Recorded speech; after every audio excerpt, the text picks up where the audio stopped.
Hello everyone, welcome in English class. As we know that our non-finite verbs topic is going on, so in this video we will read or teach gerunds, the second type of the non-finite verbs.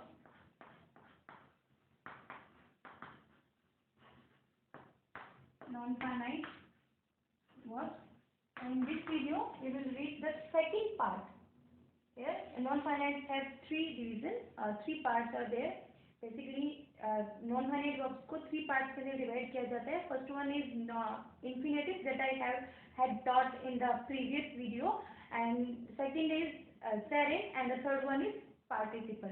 So in today's video, we will teach second and third type, means gerund and the participle. So our first is gerund. What is gerund? क्या होता है Geraint, किसको कहते हैं हम Geraint?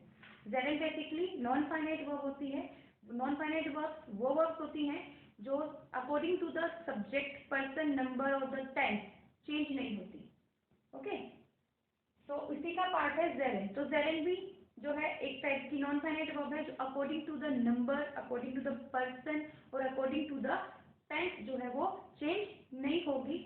Gerund की speciality ये है कि आप how can you identify that this one is gerund and this one is present participle, because दोनों के लास्ट में ing फॉर्म लगी हुई होती है. तो बेसिकली आइडेंटिफाई करने का तरीका होता है कि gerund works as a noun. जहाँ gerund नाउन की तरह काम करेगा वहाँ पार्टिसिपल जो होगा, प्रेजेंट पार्टिसिपल, वो एज एन एडजेक्टिव काम करेगा. अभी जब आप पार्टिसिपल का भी इसमें वीडियो में आगे बताऊंगी तो आपको डिफरेंस समझ में आ जाएगा. ओके, तो फर्स्ट वन है जेरेंट. जेरेंट किसको कहते हैं? तो जेरेंट आपकी उसका सेकंड जो नेम आप बोलोगे वो बोल सकते हो आप वर्बल नाउन. सेकंड नेम क्या बोल सकते हो? Verbal noun. ओके, तो जो जेरेंट है उसका सेकंड नाम वो वर्बल नाउन, क्योंकि ये क्या as a verb of the मतलब जो वर्ब का जो सब्जेक्ट होता है, वर्ब का जो ऑब्जेक्ट होता है उसकी तरह काम करेगा. मीन्स ये सेंटेंस के अंदर एज अ नाउन काम करेगा. For example,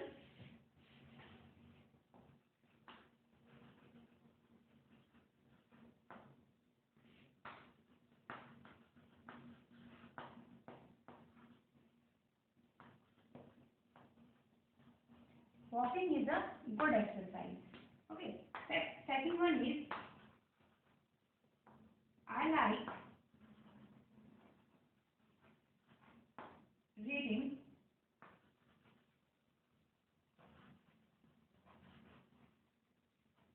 newspaper. I like reading newspaper. Here you can see that two examples are there. Here first one is in the first sentence walking, and in the second sentence reading is the gerund here. How can you identify that this one is gerund here? Here walking, it works as a noun or as a subject of the verb is. यहाँ पे किसके subject के रूप में काम कर रहा है? इज. जो आपके वर्ब है उसके सब्जेक्ट के रूप में काम कर रहा है. ये वर्ब है वॉक, उसके साथ ऐड किया है ing.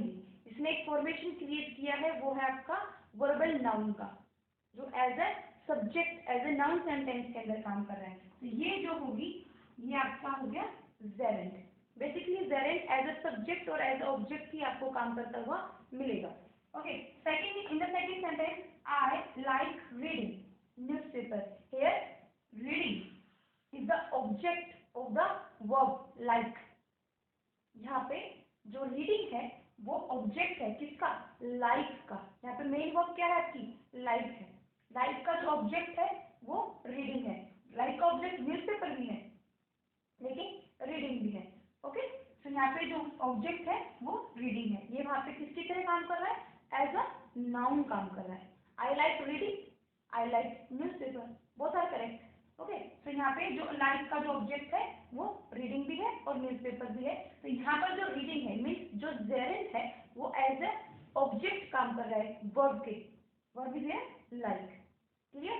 So in the first sentence gerund works as a subject of the verb, and in the second sentence gerund works as an object of the verb.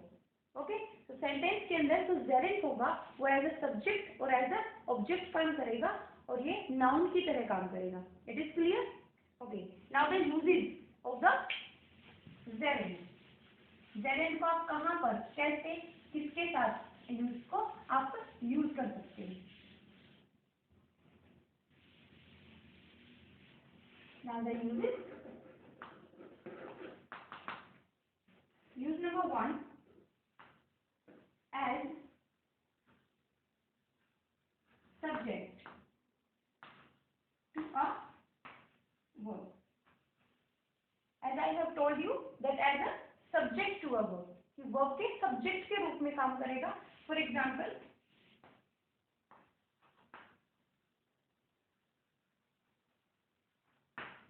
swimming is a good exercise. Swimming is a good exercise. Here swimming, ing form is there, main verb is there swim. Swim के अंदर ing add किया है, इसने formation create कर दिया swimming का verbal noun का. Okay, here swimming is the verb as a gerund because it is the subject of the verb. ये सब्जेक्ट है किसका, वर्ब का.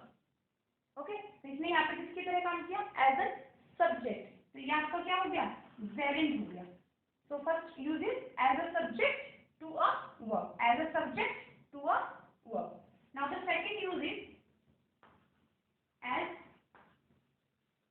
object to a transitive verb. Transitive verb. For example, I hate walking. First use is as a subject to a verb. Now the second use is as object to a transitive verb. आपको पता है only transitive verbs required an object. Only transitive verbs को ये object की आवश्यकता होती है अपने सेंस को complete करने के लिए. Intransitive verb doesn't require any type of object. Okay? जो intransitive verbs होती है उनको किसी भी टाइप के ऑब्जेक्ट की आवश्यकता नहीं होती, इनको रिक्वायरमेंट नहीं होती. तो आपका जो gerund है वो एज ए ऑब्जेक्ट भी काम करेगा, as an object of transitive verb. Transitive verb के ऑब्जेक्ट के रूप में भी काम करेगा. Now the example, I hate walking.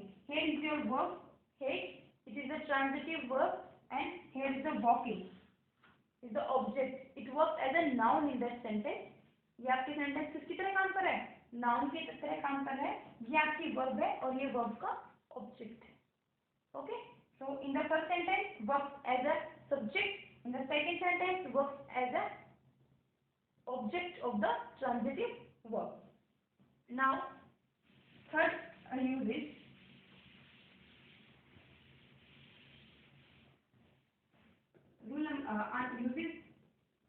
third use is, अब आपने देखा कि सब्जेक्ट और ऑब्जेक्ट की तरह ने काम किया है. अब और किसकी तरह काम कर सकता है, सब्जेक्ट हो गया वर्ब का, ऑब्जेक्ट हो गया वर्ब का. Now the third use is as object to a preposition. इसकी तरह काम करेगा, object to a preposition. Remember one thing, the object of the preposition is always a noun. हमेशा एक नाउन ही किस ऑब्जेक्ट होगी, प्रेपोजिशन का. और मैंने आपको बताया कि जो gerund है works as a noun in the sentence. वो एज ए नाउन काम करता है सेंटेंस के अंदर, इसलिए इसको वर्बल नाउन बोला जाता है कि वर्ब है ये, लेकिन उसने फॉर्मेशन किसका किया है, ing फॉर्म लगा के वो काम किसकी तरह कर रही है, नाउन की तरह. इसलिए इसको किस नाम से बोला जाता है, वर्बल नाउन भी बोल सकते हैं. So, for example, he is very fond of playing. He is very fond of playing. यहाँ पे देखिए, he is very fond of playing. There is a preposition of. Preposition of here and the object of the preposition is playing here. किसके प्रति वो fond of है, वो playing के लिए. So of is the preposition here and the playing is the object of that preposition. Okay, and object of the preposition is always a noun. हमेशा एक जो प्रेपोजिशन का जो ऑब्जेक्ट होता है वो हमेशा कौन होता है, हमेशा एक नाउन होता है। So here ING form is there and it works as a noun, so it is called a gerund here. तो यहाँ पर ये क्या है, जेरेंट है। Okay, so it is the third use. Now the next use is as complement to a verb. Verb के complement के रूप में भी यूज करते हैं। वर्ब का कॉम्प्लीमेंट आपका बेसिकली नाउन ही होता है। तो for example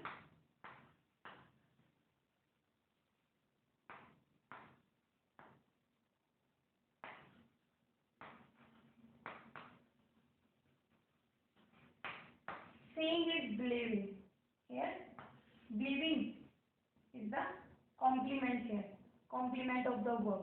seeing is believing, कि किसमें बिलीव करना चाहिए, जिसको आप देख रहे हो। Okay, so it is the complement here. So मैं जो बहुत सारे जो आपके जेरेंट कुछ वर्ड्स ऐसी होती हैं जो जिनके बाद में हमेशा या तो आपको जेरेंट का यूज करना है या बेसिकली जिनके बाद में हमेशा इन्फिनेटिव का यूज करना है। कुछ जो ऐसी वर्ड्स हैं आपके बुक के अंदर गिवन है। Now I am going to tell you the words. So in the on page number 280, page number 280, here there are verbs which usually take infinitive after them. So other take gerunds and still other take both and the infinitive and the gerund। कुछ verbs ऐसी होती हैं जो अपने पास केवल और केवल infinitive का यूज लेती हैं। कुछ वर्ब ऐसी होती हैं जो अपने पास केवल और केवल gerund को यूज करती हैं। और कुछ ऐसी verbs होती हैं जो दोनों infinitive भी हो सकता है और gerund भी हो सकता है उनके बाद में। So verbs that take gerund as object, वो वर्ब जो केवल और केवल एज ऑब्जेक्ट जेरेंट को ही लेती हैं, वो वर्ब्स हैं admit, avoid, consider, deny, dislike, delay, enjoy, excuse, finish, forgive, keep, mind, miss, postpone, stop, suggest, constant. So these verbs always take as object as a gerund. हमेशा ये अपने object के रूप में किसको लेती हैं, जेरेंट को लेती हैं। So note, remember, forget and regret, ये जो थ्री वर्ब्स हैं, these three verbs words followed by the gerund means recollection, they point to the past। ये तीनों वर्ब्स जो है remember, forget and regret, ये तीनों वर्ब्स भी अपने बाद gerund का यूज लेती हैं। Here are some examples here। I don't remember posting the letter। Here the main verb is the remember and posting is the gerund here। Okay, now here some formation are given there in your book that like the need and want plus gerund, how can you form। मतलब कुछ verb ऐसे हैं जिनके बाद में आपको gerund का use करना है। नीड एंड वांट के बाद में आपको gerund का यूज करना है। ट्राई प्लस gerund, ट्राई की कोई भी फॉर्म दे रखी हो उसके बाद आपको किसका यूज करना है, gerund का यूज करना है। लाइक प्लस gerund, लाइक के बाद में आपको gerund का यूज करना है। So don't like plus Geraint, don't like plus Geraint, मतलब लाइक की कोई भी फॉर्मेशन उसके बाद आपको जेरेंट का यूज करना है। Now the some action in progress, feel, hear, see, notice, watch, smell, observe, have, etcetera, इन सब के बाद में भी आपको जेरेंट का ही यूज करना है। The possessive case of nouns and pronouns, जो पजेसिव केस होते हैं नाउन और प्रोनाउन के, पजेसिव जो पोजेशन को दिखाते हैं, जैसे माई, आर, ये जो पजेशन वाले जो प्रोनाउन होते हैं, पजेसिव प्रोनाउन जो होते हैं, उनके बाद भी is use with the Geraint instead of executive objective. Object के अलावा ये किसकी तरह जेरेंट के रूप में, जेरेंट ही अपने साथ में लेते हैं। For example she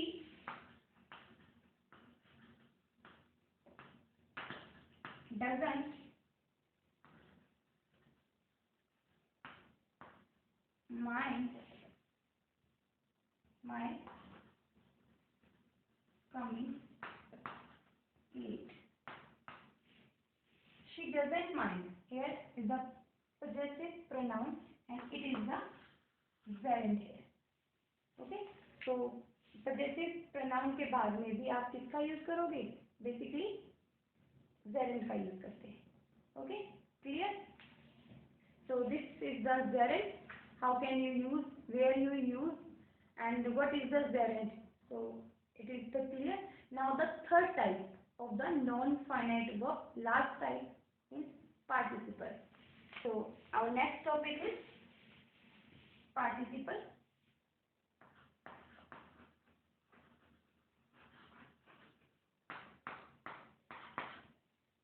So first of all, participle. Here you can you know that you have taught in the last year also about the participle and about the non-finite verbs. Participles are basically divided into three parts. जो participle होते हैं उनको basically three parts के अंदर divide किया गया है. First one is present participle, second one is past participle, and the third one is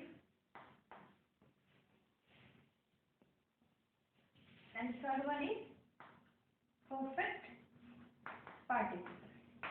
okay, participles को थ्री पार्ट्स के अंदर डिवाइड किया जाता है. Present participle, past participle and the last one is perfect participle. Present participle आपको बताएगा that the work is going on, कि जो काम है वो चल रहा है. तो इसके लास्ट में आपको आईएनजी फॉर्मेशन मिलेगी. कंटिन्यूअस जो फॉर्मेशन होती है आईएनजी वो मिलेगी.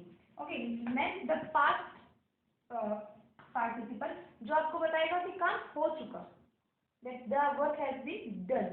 सो इसके लास्ट में आपको ईडी और डी आपको इसके लास्ट में मिलेगा.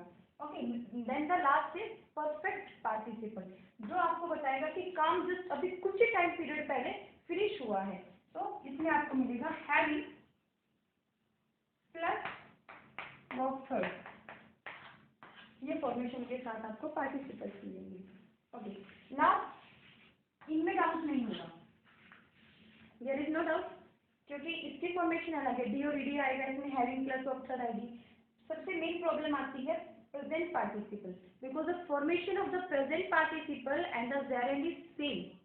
जेरेंड की और प्रेजेंट पार्टिसिपल की जो फॉर्मेशन होती है वो सेम होती है. Now the difference between the gerund and the present participle, here gerund works as a noun in the sentence, where participle present participle works as an adjective in the sentence.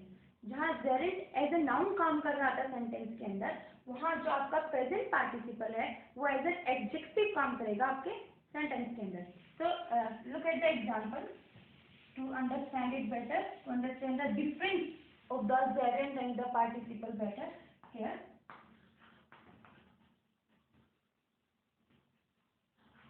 swimming is a good exercise. Okay, and the next one is I saw a man carrying a bag. Okay, here you can see that there is just two examples are there. In the first sentence, swimming is a good exercise.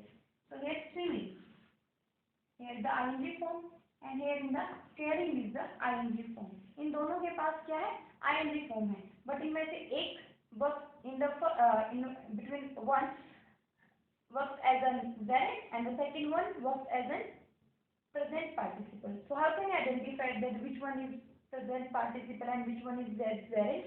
So listen, here swimming works as a subject of the verb, that means works as a noun. So it is the gerund here. ये क्या है, ये gerund है. Okay, but in the second sentence, I saw a man.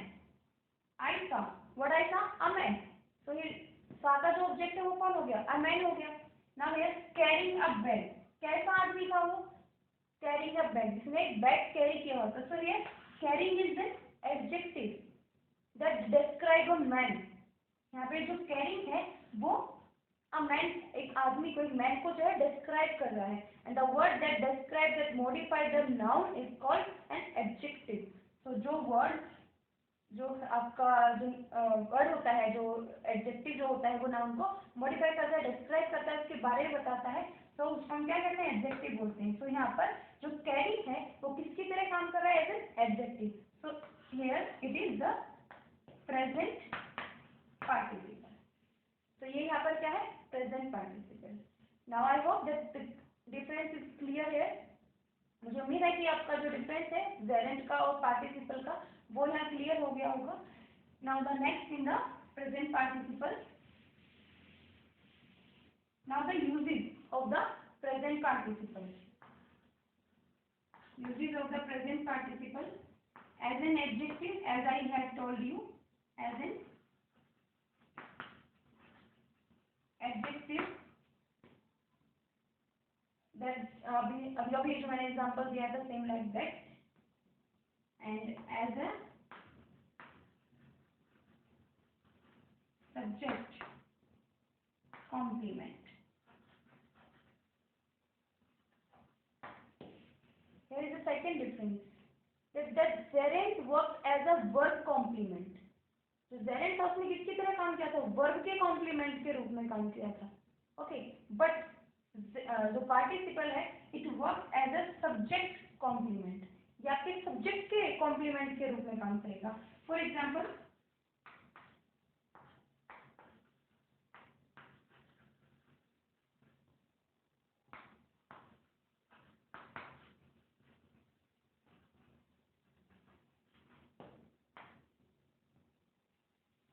The dog went barking, जो dog है ये उसका complement है, वो बार्किंग है, भौंकने वाला है, ओके। तो ये कॉम्प्लीमेंट किसके लिए हुआ, सब्जेक्ट के लिए, नाउन के लिए। नाउन का जो मॉडिफाई करेगा वो क्या होता है, एडजेक्टिव होता है। तो यहाँ पे जिसने एज एडजेक्टिव काम किया है लेकिन ये कॉम्प्लीमेंट है सब्जेक्ट का, okay.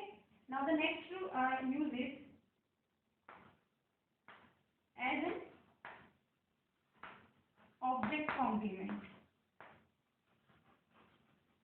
as an object complement. For example, I saw him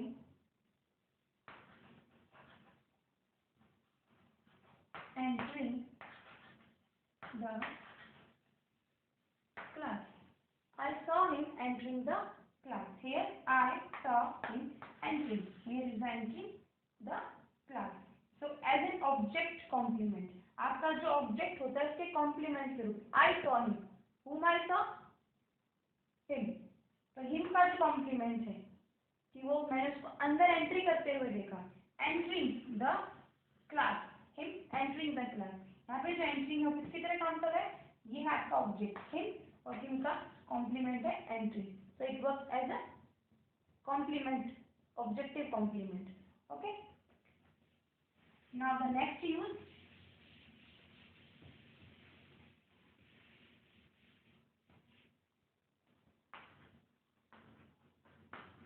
as an absolute phrase, एक फ्रेज के रूप में काम करता है। For example,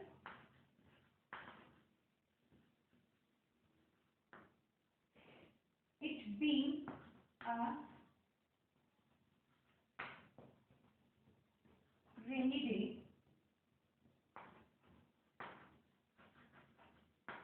we kept indoors.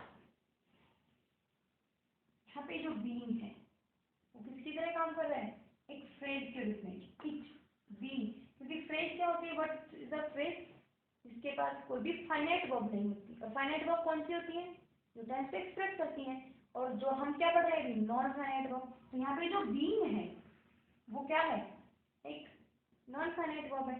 तो नॉन फाइनाइट वर्ब है तो एज ए फ्रेज बिल्कुल आराम से काम कर सकती है। तो यहाँ पे किसकी तरह काम कर रही है, एब्सोल्यूट फ्रेज की तरह काम कर रहा है, ओके।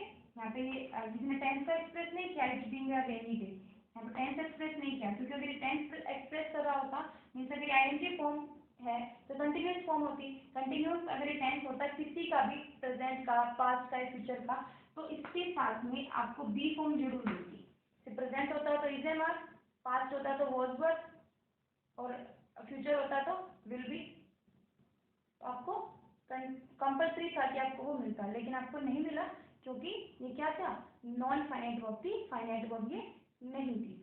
क्लियर?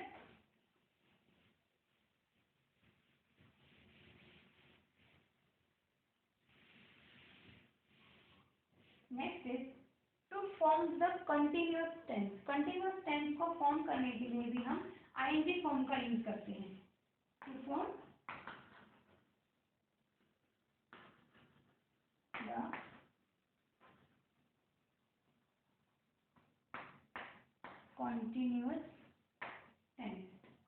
टेंस को फॉर्म करने के लिए भी हम किसका यूज करते हैं, प्रेजेंट पार्टिसिपल का यूज करते हैं। Now here we can see, here it is worked as a finite verb. यहाँ पर ये अकेला नहीं है क्योंकि इसके साथ क्या है, इधर मारा गया, लेकिन हम क्या बता रहे हैं कि जो फॉर्मेशन है आईएनजी जो प्रेजेंट पार्टिसिपल है वो कंटिन्यूअस टेंस जो होता है उसके फॉर्मेशन के अंदर भी काम आता है, आईएनजी फॉर्म उसके अंदर काम आती है, सिर्फ ये यूज है। ये नहीं है कि ये यहाँ पे जो प्लेइंग है ये ही मतलब एक नॉन फाइनाइट वर्ब है, नहीं, यहाँ पे क्योंकि इज आ गया, इज प्लेइंग, यहाँ पे आपके प्रेजेंट कंटिन्यूअस टेंस को प्रेजेंट कर रहा है, लेकिन इसके फॉर्मेशन के लिए हमको किसकी जरूरत पड़ती है, प्लेइंग, प्ले प्लस आईएनजी, जिसका प्रेजेंट पार्टिसिपल भी बोल सकते हो। तो इसलिए यहाँ पर बताया है कि कंटिन्यूअस टेंस के फॉर्मेशन के लिए भी हमको किसकी जरूरत पड़ती है, प्रेजेंट पार्टिसिपल की। ओके,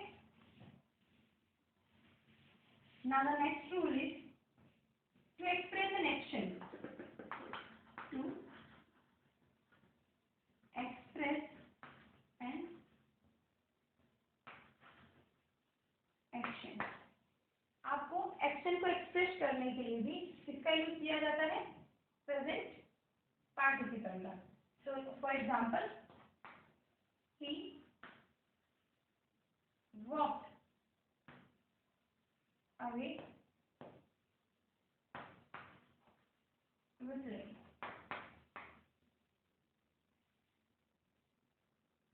कब करना है आपको, जब दो काम एक साथ एक सब्जेक्ट के द्वारा किए जाते हैं। ओके, यहाँ पे ही ने वो चल भी रहा था, वॉक भी किया और उसने सीटी भी बजाई, तो ये सेम काम किसने किए, ही ने किए, मतलब किसी पर्सन ने किए, सब्जेक्ट यहाँ पे सेम है, डूइंग जो एक्शन है वो अलग अलग है। तो यहाँ पे to express an action, action को एक्सप्रेस करने के लिए भी हम किसका यूज कर सकते हैं, प्रेजेंट पार्टिसिपल का।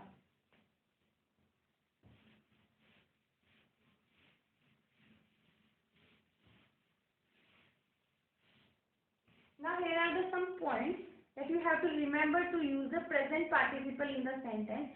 First of all, we have to put the participle at the first in the case when these two uses of present participle are very important for joining two sentences into a simple sentence. आपको जब एक sentence create करना है simple sentence, तो आपको present participle का use कैसे करना है, he walked away, he was whistling, he walked away whistling। यहाँ पे टू अलग अलग सेंटेंसेस थे, अभी जो मैंने आपको एग्जांपल दिया था यहाँ पे था he walked away। okay, here is the first and the second is he was whistling। here two sentences are here, he walked away full stop, he was whistling। जब आप इसको एक सिंपल सेंटेंस बनाओगे, टू सेंटेंसेस को जब आप mix करोगे, आप जब इनको मर्ज करोगे और जब एक सिंपल सेंटेंस बनाओगे तो आपको लिखना पड़ेगा he walked away whistling।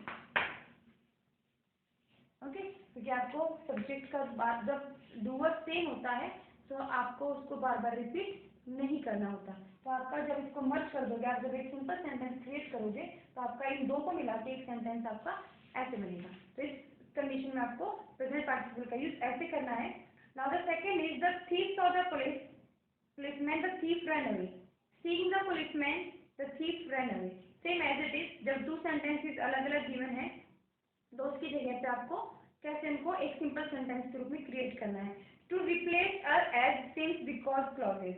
तो जब इनको किसको रिप्लेस करना हो, सिंस बिकॉज जैसे जो क्लॉजेस होते हैं उनको, fearing that people will recognise him he never went out as he fear that people, आप इसको चेंज कर सकते हो। So that these all examples are given in your book, so you have to read it and understand it better. If you have any problem, then ask to me in the live section. Now, the second part, past participle.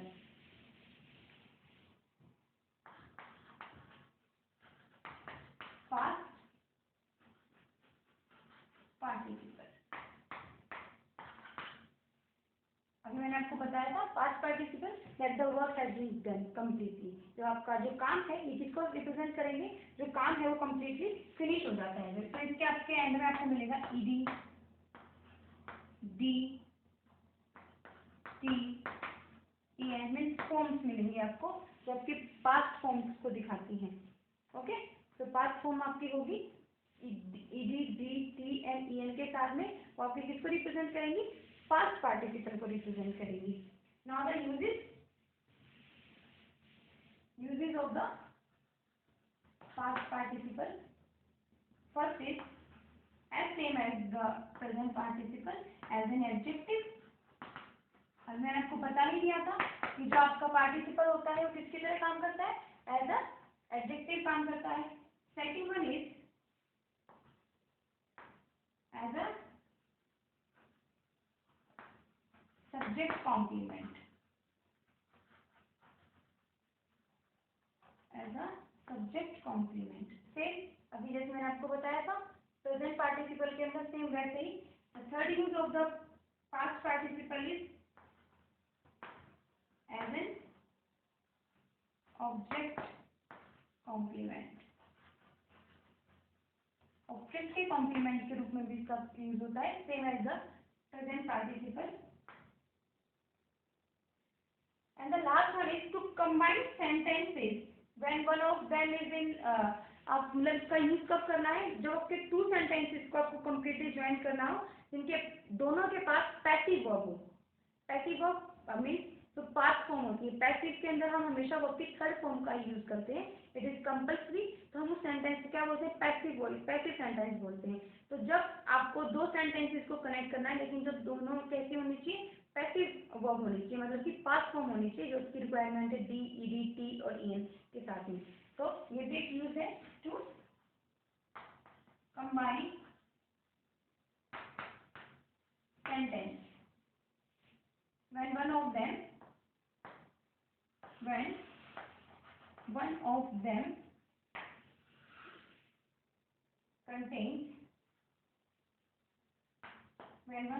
contains a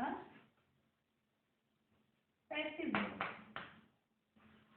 कब combine करना है sentences को, जब दो आपके पास verb हो, दोनों में से कोई एक कैसी हो, पैसिव वर्ब, यानी कि सेकंड फॉर्म दे रखी हो, थर्ड फॉर्म दे रखी हो, पास्ट फॉर्म दे रखी हो, तो आपको किसका यूज करना है, पास्ट पार्टिसिपल का। For example the, here I am write on the top of the board, example is here, the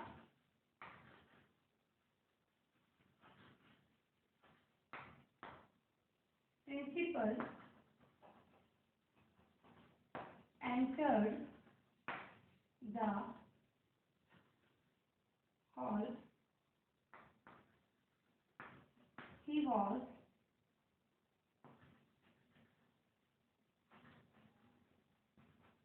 accompanied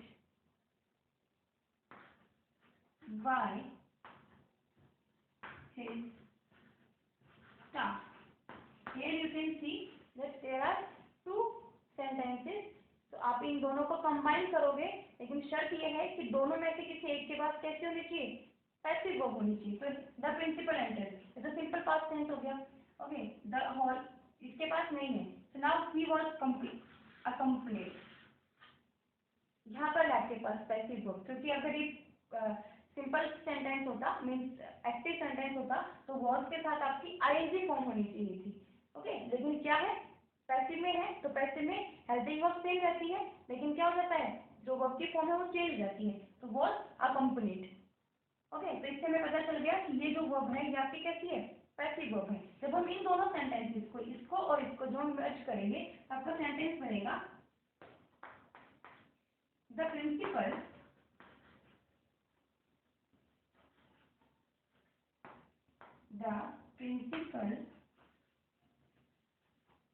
entered the hall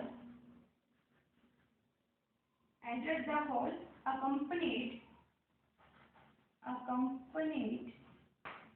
by his staff। Clear, ये टू अलग अलग सेंटेंसेस थे, फर्स्ट वन ये था and the second one ये था। First one, the principal entered the hall. Second one, he was accompanied by his staff. यहाँ पे टू आपके अलग अलग सेंटेंसेस थे, आपको इन दोनों को कंबाइन करना था, मतलब दोनों को मिलाकर एक सिंपल सेंटेंस बनाना था। लेकिन जब आपको इनको एक साथ करना हो और पास्ट पार्टिसिपल का यूज करना हो, तो शर्त ये है कि इनमें दोनों में से, जो आपके दो अलग अलग सेंटेंस है, उन दोनों में से किसी एक के पास जो वर्ब होगी वो कैसी होनी चाहिए, पैसिव वर्ब होनी चाहिए। ओके, तो आप इसको जो मर्ज करोगे, तो इसमें सेकंड सेंटेंस के पास आपकी पैसिव वर्ब थी, जो आपने इन दोनों को मर्ज किया, मतलब दोनों का एक सिंपल सेंटेंस बनाया, तब तो सेंटेंस क्या बना, the principal entered the hall. अब क्योंकि मैंने आपको बताया था कि जो आपका सब्जेक्ट होगा उसको रिपीट नहीं करते, सीधा आप वर्ब लिख दोगे, तो accompanied by his staff. Then okay, तो इस तरीके से आपको इसका यहाँ पे यूज करना है। So this is the uses of the past participle. Now the last, our perfect participle।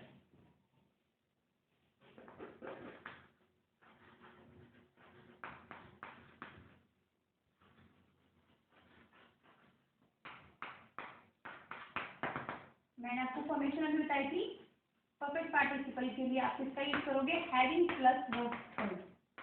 ये फॉर्मेशन होगा आपका पास्ट पार्टिसिपल। आपको फॉर्मेशन से पता चलेगा कि पास्ट पार्टिसिपल है, having plus verb third.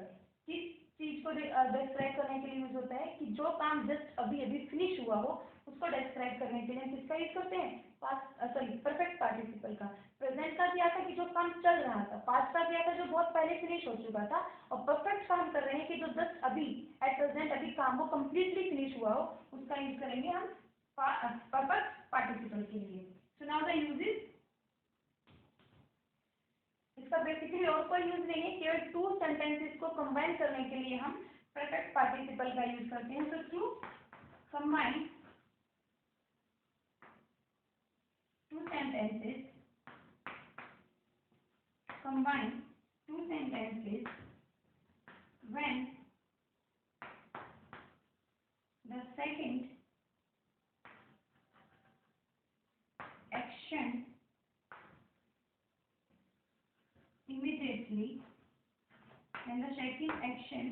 immediately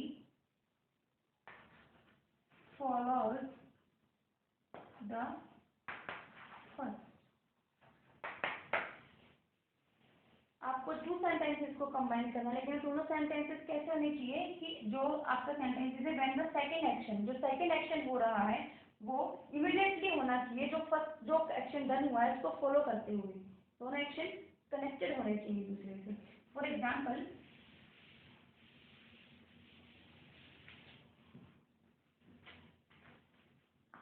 I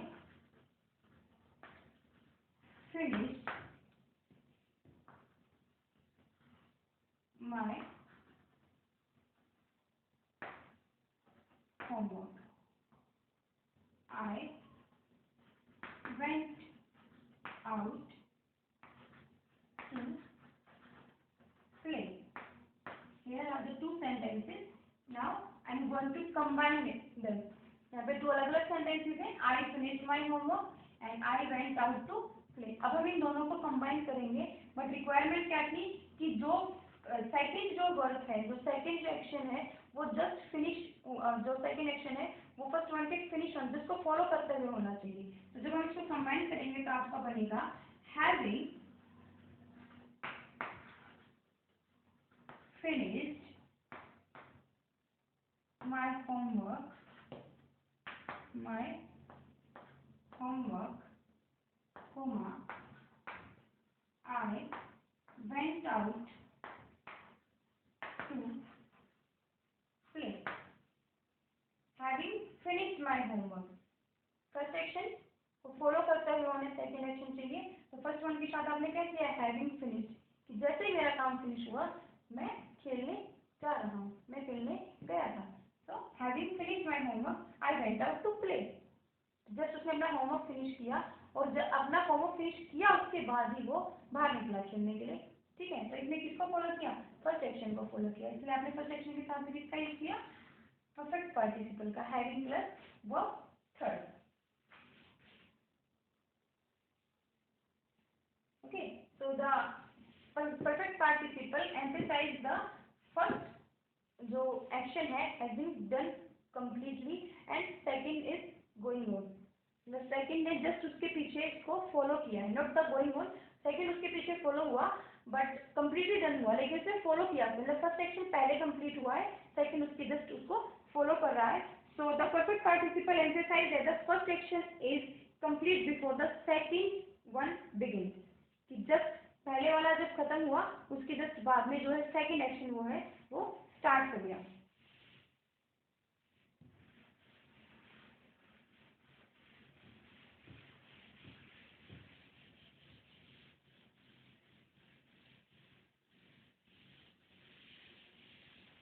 तो बेसिकली ये आपके कुछ यूजेस थे प्रेजेंट परफेक्ट पार्टिसिपल के.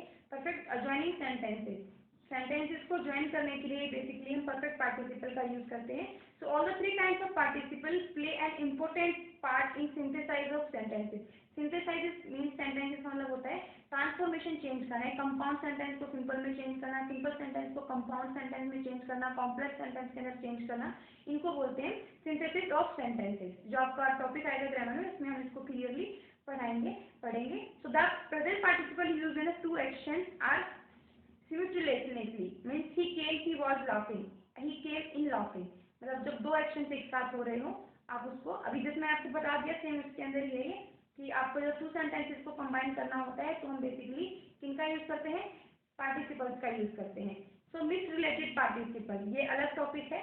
बेसिकली आपके पार्टिसिपल्स तो थ्री होते हैं. A participle is a verbal adjective so it must relate to the noun और प्रोनाउन प्रीसीडिंग इट. यहाँ पे मिक्स रिलेटेड पार्टिसिपल क्यों बोला है, क्योंकि ये एडजेक्टिव होता है जो किसके साथ रिलेट करता रहेगा, आपके नाउन और प्रोनाउन को, उसको प्रीसीड करता रहेगा. So this noun pronoun is usually the subject of the verb of the sentence. तो जो ये आपके जो होते हैं बेसिकली क्या मिलेंगे आपको सेंटेंस में, वर्ब के सब्जेक्ट या ऑब्जेक्ट आपको मिलेंगे. Walking in the field a snake bit him. In this sentence snake is the subject of the main clause but the participle walking does not relate to it. Such a participle is called a misrelated participle. Therefore, the sentence is wrong. It should be written as he was walking in the fields, a snake bit him. While walking in the fields, he was bitten by a snake. यहाँ पे example देखो, आपको यहाँ पे example दिया है. Walking in the field, a snake bit him.